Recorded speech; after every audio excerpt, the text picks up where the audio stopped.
She had cooked 47,000 meals, raised 3 children, buried a husband, followed every rule society handed her without question.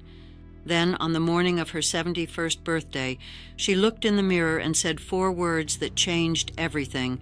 Not anymore, not again. This is what happened next.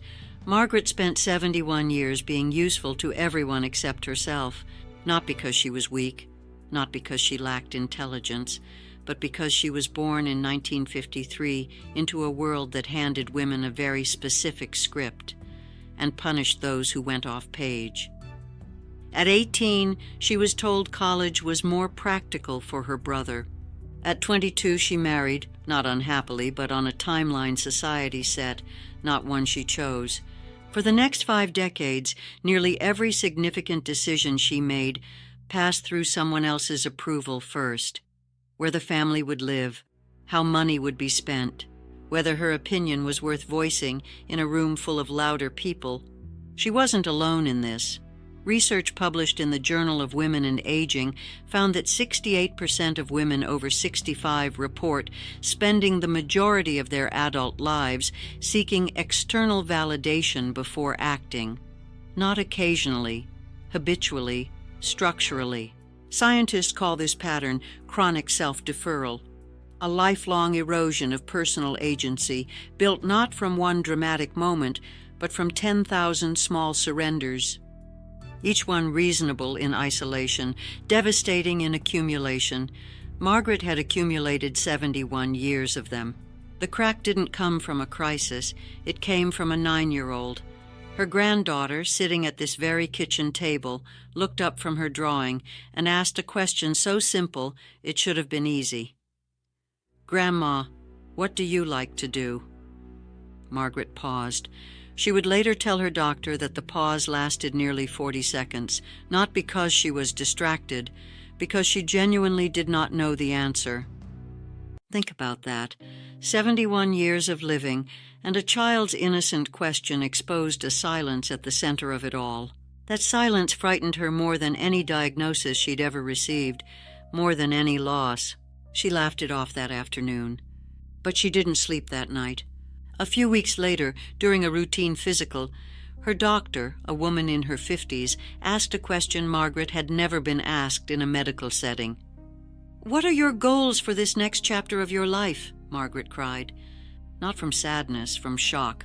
Someone credentialed, professional, and authoritative had asked about her future, not her medications, not her family history, not what she could still do for others, but what she wanted for herself.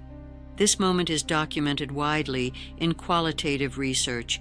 The Gerontologist Journal has captured dozens of accounts of women in their late 60s and 70s experiencing what practitioners call purpose collapse, a quiet unraveling that arrives not with drama, but with exhaustion, low-grade depression, and the unsettling feeling that they have been living someone else's life for so long, they can no longer locate their own.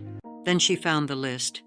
While clearing out her late husband's study, tucked inside a manila folder she almost threw away, her own handwriting. From 1987, she was 34 years old when she wrote it. The heading read, "Things I Want to Do Someday. Learn Italian, take a pottery class, write something, anything, travel to the coast alone, paint the hallway red. 5 things, written with hope, filed away. Forgotten for 37 years, every single item remained undone." She sat on the floor of that study for a long time, not crying, just reading it over and over. At some point, she stood up, walked to the kitchen, took out a fresh piece of paper, and wrote the list again. But this time, she crossed out the word someday. She replaced it with actual dates.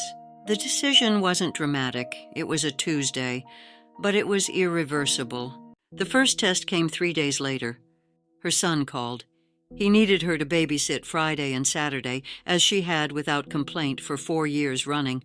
Almost every weekend. She had never once said no. This time she said, "I can't do every weekend anymore. I'm starting a class." The silence on the phone was its own kind of answer. The guilt arrived immediately, familiar, heavy, and precisely calibrated to make her reverse course. She sat with it. She didn't call back to apologize. This, researchers note, is the hardest part of late-life autonomy for women, not the decision itself, but surviving the social consequences of it. Studies on boundary setting in older women consistently show that pushback from adult children is the single most common obstacle. The guilt isn't imagined, the pressure is real. The difference for Margaret was that for the first time, she felt the guilt and didn't obey it. She showed up to the Italian class. She was the oldest person in the room by 30 years. She mispronounced everything.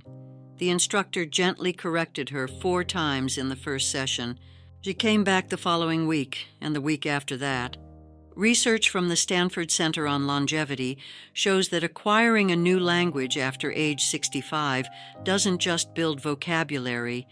It measurably restructures neural pathways associated with identity, confidence, and self-perception.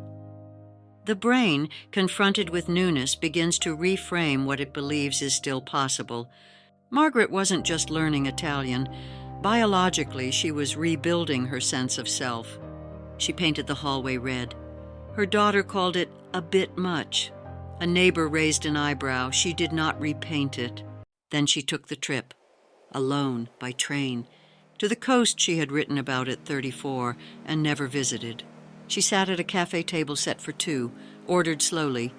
A waiter asked if she was waiting for someone. She said, "No, I'm enough." Researchers studying solo travel in older women document this moment, or versions of it, with remarkable consistency.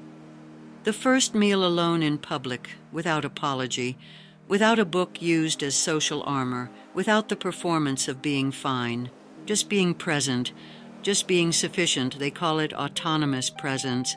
Margaret called it the best meal she'd eaten in years. Here is what the science actually shows, and why this story matters beyond one woman's kitchen. Women who assert genuine personal agency after age 65 live measurably longer. They report dramatically higher life satisfaction scores. They experience lower rates of cognitive decline. Their immune markers improve. Their social networks deepen rather than shrink. This is not inspirational speculation. This is documented in longitudinal studies across the US, UK, and Scandinavia.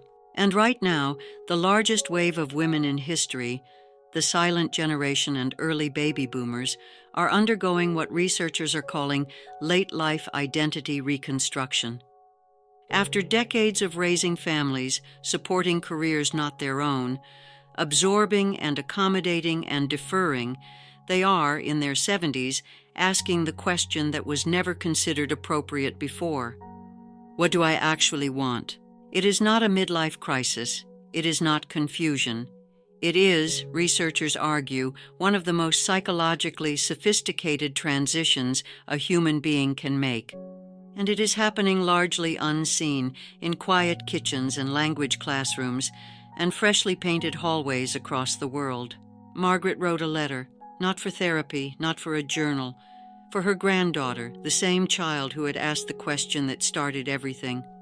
To be opened at age 21, the letter didn't offer advice, it only told the truth. I spent decades waiting for someone to tell me I was allowed. I kept thinking the permission was coming, from your grandfather, from my children, from the world. It never officially came. It never would have. I had to give it to myself. I just wish I hadn't waited until 71 to understand that the waiting was a choice too. She is sitting in the good chair now, the one she always saved for guests. She made the coffee the way she likes it, stronger than anyone else preferred. The hallway behind her is red. On the counter is an Italian phrase book, open and used. She didn't become someone new at 71. She stopped pretending she wasn't already someone. There are women like Margaret everywhere.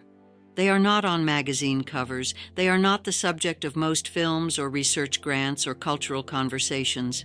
But they are quietly rewriting what it means to live a full life, not despite their age, but finally because of it. And if you're watching this and somewhere inside you there's a list, written or unwritten, remembered or buried, the question isn't whether you're too old.